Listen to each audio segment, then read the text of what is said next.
What's up YouTube, Nitro Kid 98 here with you today, and we're going to be going over my SRT-4 and a little bit through it, but most of all the video I'm going to give you the 5 likes and dislikes about this car, 5 things that I love and 5 things that I kind of hate.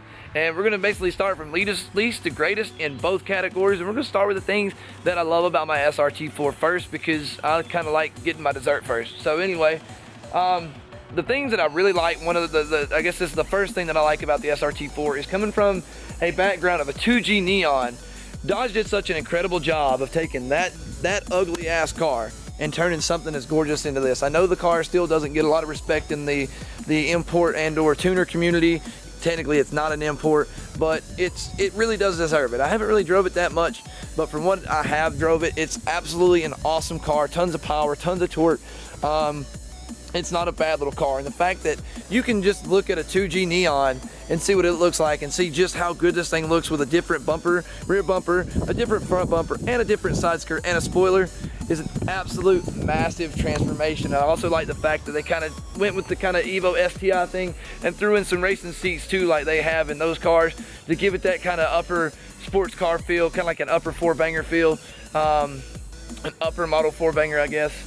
And I absolutely love that they done that. So that's definitely, it's the least on my favorite list, but that's still something I really love about this car.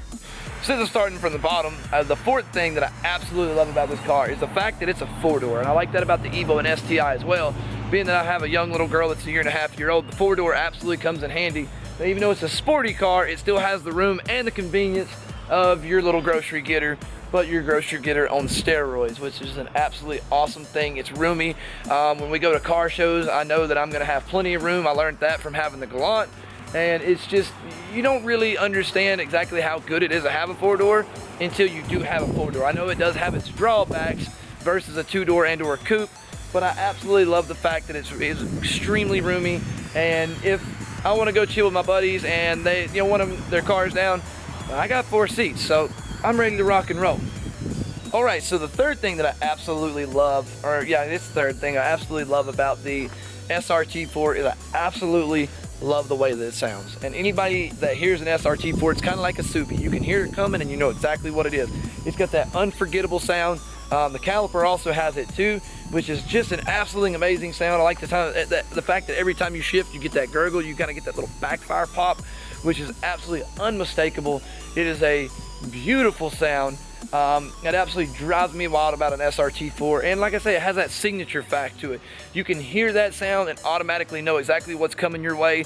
It's a neon SRT-4, and it also could be a caliper SRT-4, because even though they're different power plants, they both sound absolutely the same, and I cannot get enough of that sound. It's a beautiful sound.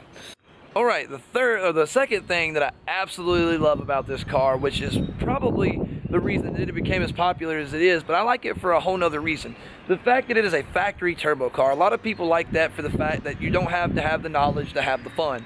You can go throw in both tones at it and have not all the fun you want, but a lot more fun than you could with a 2G non-turbo DSM, because it's built to handle probably, I don't know what the max boost this factory engine could hold with a stop block, but it can handle a lot more than most. That's the great thing about a turbo car. You can just go throw bolt-ons, have a little bit more fun, and actually make a lot of power on that stop bottom end.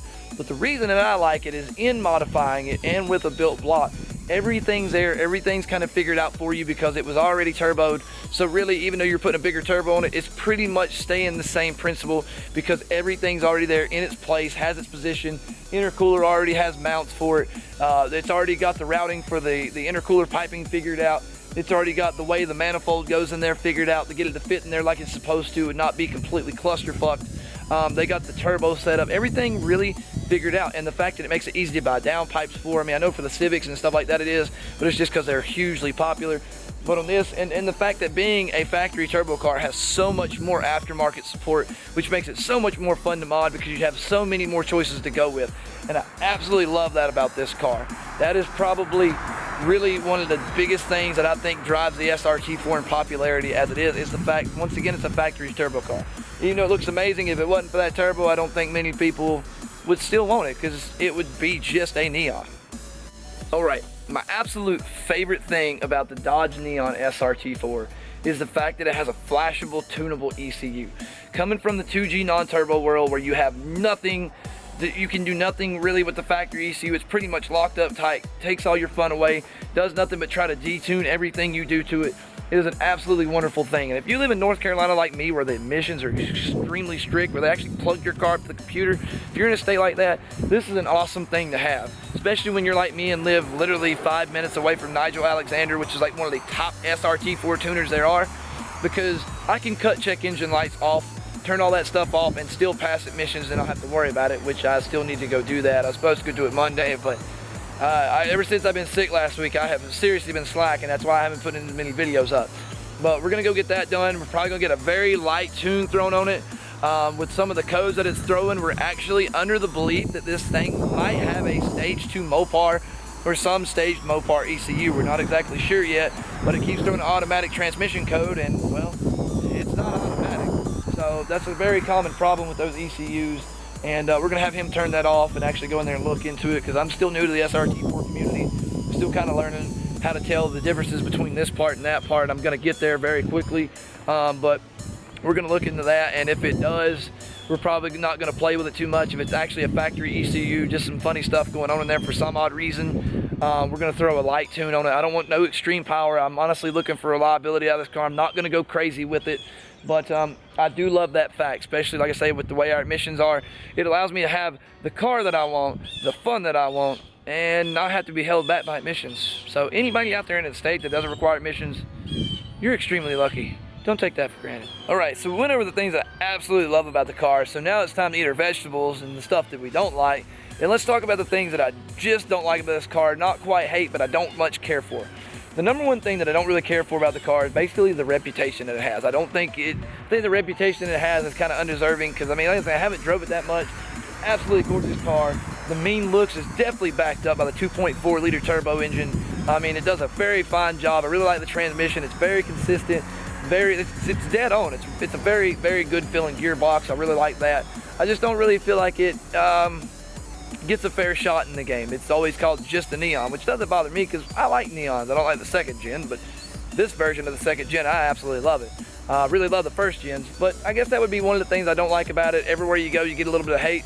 I don't really mind. People want to rain haterade. That's fine with me, because I got my SRT-4 and I absolutely love it more than the world. All right, now for the fourth thing that I do not like about this car, I would have to say the clutch. I don't know why the clutch is set up the way it is. Maybe it's not adjusted right. The fact is, most of the time when you have a clutch, it's kind of like right down here. So when you go to hit it, it just goes down. For some reason, the clutch is like that, so you kind of gotta like put your toe on it and then start it. I don't know if it's bent or what it is, but the things I'm actually saying that I don't like about the car is not every SRT-4. You know, this is one of the things that may be specific to mine, but I don't really like the way the clutch is set up. I don't care much for it. It's not real comfortable. It's just not really something that I enjoy. I mean, it's okay, but it's not one of my more favorite things. So, okay, now for the third thing that I really don't care for about my car. I would have to say the seats. The seats are not very comfortable. If you're kind of a heavy set fella, you're definitely, or wide I guess, you're not gonna like these seats. Anybody out there that's a little heavy set watching this, don't get offended. Mickey D hasn't rode in the car yet. He's not gonna like the seats.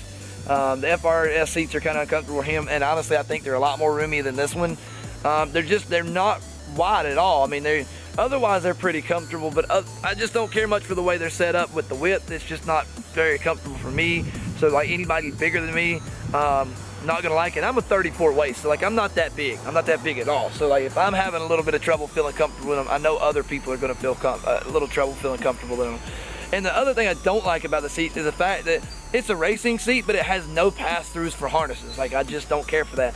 If you're gonna make a racing seat, make a daggum racing seat. Put some damn harness holes in it, so we can actually put some harnesses, some Sparcos, some Tacatas, whatever we want to put in it, and actually harness it out. So when we go to get a cage, we've already got the seats and we ain't got to worry about getting the seats. But with the SRT-4, unfortunately you do. I have seen some ARC, American Club Racer models coming with them, but unfortunately this was not one of them. All right, now for the second thing that I hate about this car, and I actually can generally say that I hate this, and this is not specific to all SRT-4s, it is just this one. I cannot stand the coilovers that are on this thing. I've had somebody comment saying that the race lands. I haven't really looked it up. I don't like how they have a small stack, real tightly woven coil on the bottom and a real open coil on the top. If it was an open coil all the way through, I wouldn't have had to fight to get these wheels to fit on. I did get them to fit on with different style spacers, but I'm not going to show how I did that because I don't want anybody doing it that way. I don't really believe that it's unsafe, but it's not a popular way of doing it. But had these coilovers not been on this car, they'd be a lot better. But eventually I'm going to change it over to where they have where I can at least dampen them, which kind of irritates me. If you're going to build a crappy coilover like that, at least make it where I can control the dampening. That would probably be my biggest argument with the coilovers, is the way they have a small stack instead of a full straight spring all the way through, and that they don't wind down like a normal coilover. I'll actually make another video showing you through them. I'm going to pop them off, and eventually when I get new coilovers, and I'm going to sell these to somebody who just ain't quite got a budget for actual coilovers, somebody like me that got lucky to get a hold of an SRT-4 for little money, and you know, not has a lot of money to mod it.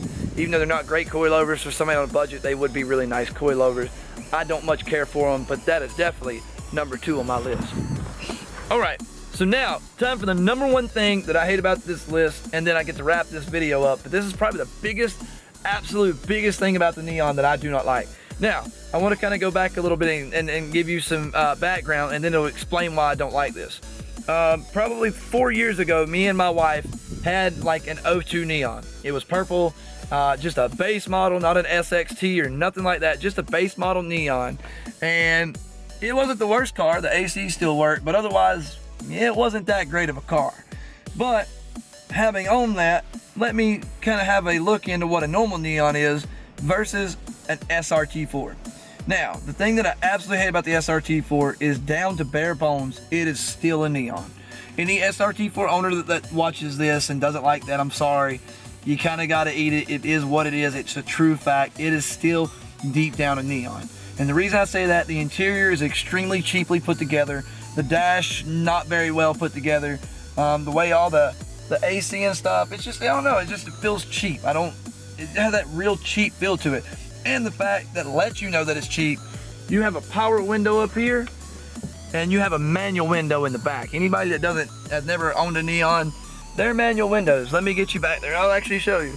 They are manual windows in the back, which is absolutely horrible. That is a manual window right there, which lets you know that Dodge specifically created a budget sports car, which is more or less what this is. It may be a turbo, but deep down, it is still a Neon. Not really hating on it, but I don't like the fact that it's a cheap feel. Like you can hear it here. Just, you know what I'm saying? It has that crappy Neon feel to it, but with an SRT-4 badge, which does make things a lot better. You know, they did change the gauges out and stuff like that, as you can see there. And yes, that does say 201,082, or 201,822 miles. I don't think the engine has that on it. It's supposedly swapped with a 50,000 mile motor. Pulls pretty good.